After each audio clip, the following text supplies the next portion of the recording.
సంకల్పం ఉంటే కొండనైనా పిండి చేయగలమనడానికి అన్నగారి నిదర్శనం. అన్న పేరు శంకర్. తనకు ఒక కాలు లేకపోయినా శబరిమల అయ్యప్ప స్వామిని దర్శించేందుకు జమ్మలమడుగు నుంచి సైకిల్ యాత్ర మొదలు పెట్టాడు. ఈ యాత్ర దాదాపు 900 కిలోమీటర్లు ఉంటుంది. తనతో పాటు ఒక టెంటు, బట్టలు, వాటర్ బాటిల్, పంచర్ కిట్ వంటి అవసరమైన సామాన్లు తీసుకెళ్తున్నాడు. ఎప్పుడైనా పంచర్ అయితే తానే వేసుకుంటాడంట.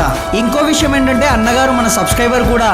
ఈ ప్రయాణంలో ఎలాంటి ఇబ్బంది కలగకుండా ఆ అన్నను అయ్యప్ప స్వామి కాపాడాలని మనస్ఫూర్తిగా కోరుకుంటున్నాను. అన్న యాత్రకు మనకు తోచినంత సాయం చేద్దామని కొద్ది వరకు డబ్బు ఇచ్చాం. ఓ ధనుంజయ, నీ రథం అగ్నిదేవుని వరం కాపాడుతున్నది.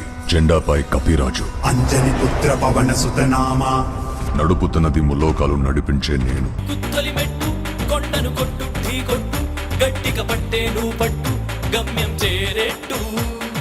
ఎక్కుత్తొలి మెట్టు కొండను కొట్టు ఢీ కొట్టు, గట్టిగా పట్టేను పట్టు గమ్యం చేరేట్టు.